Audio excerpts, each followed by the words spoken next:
First ಗಾಡಿ ಬಂದು ಬೆಂಗಳೂರಿಗೆ ವಯ ಬಿಸ್ಲಾಘಾಟ್ ಹೋಗುತ್ತೆ. ಸೆಕೆಂಡ್ ಬಂದು ಬೆಂಗಳೂರಿಗೇ ವಯ ಹಾಸನ ಹೋಗುತ್ತೆ. ಇದು ಮೂರನೇ ಗಾಡಿ ಬಂದು ಬರೀ ಹಾಸನವರೆಗೂ ಮಾತ್ರ ಹೋಗುತ್ತೆ. ಇದು ನಾಲ್ಕನೇ ಗಾಡಿ ಬಂದು ರಾಜಹಂಸ. ನಿಮಗೆ 2:15ಗೆ ರಿಸರ್ವೇಷನ್ ಸಿಗುತ್ತೆ ನೋಡಿ, ಧರ್ಮಸ್ಥಳದಿಂದ ಬರೋ ಗಾಡಿ.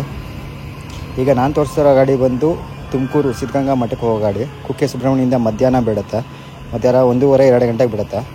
ಸೊ ಇದೆಲ್ಲ ಬಂದು ಕುಕ್ಕೆ ಸುಬ್ರಹ್ಮಣ್ಯದಲ್ಲಿ ಪ್ರೀಮಿಯಂ ವೆಹಿಕಲ್ಸ್, ಅಂದರೆ ಮಧ್ಯಾಹ್ನ ನಿಮಗೆ ಹೊರಡುವಂಥ ಗಾಡಿಗಳು. ಸೊ ಫಸ್ಟು ಐಚರು, ಆಮೇಲೆ ಟಾಟಾ, ಆಮೇಲೆ ಅಶೋಕ್ ಲೈನ್ ನೋಡ್ತಿರ್ಬೋದು. ಇದರಲ್ಲಿ 2-3 ಗಾಡಿಗಳು ಧರ್ಮಸ್ಥಳದಿಂದ ಡೈರೆಕ್ಟಾಗಿ ಬರುತ್ತೆ. ಈ ರಾಜಹಂಸ ಬಂದು ಧರ್ಮಸ್ಥಳ ಡಿಪೋಯಿಂದನೇ ಬರೋದು. ಸೊ 2:15 ಗಾಡಿ ಇಲ್ಲಿ ನಿಂತಿದೆ ನೋಡಿ, ಐರಾವತ ಕ್ಲಬ್ ಪ್ಲಸ್. ಇದು 2 ಗಂಟೆ ಗಾಡಿ, ನಿಮಗೆ ಕುಕ್ಕೆ ಸುಬ್ರಹ್ಮಣ್ಯದಿಂದ ಹೊರಡುತ್ತೆ.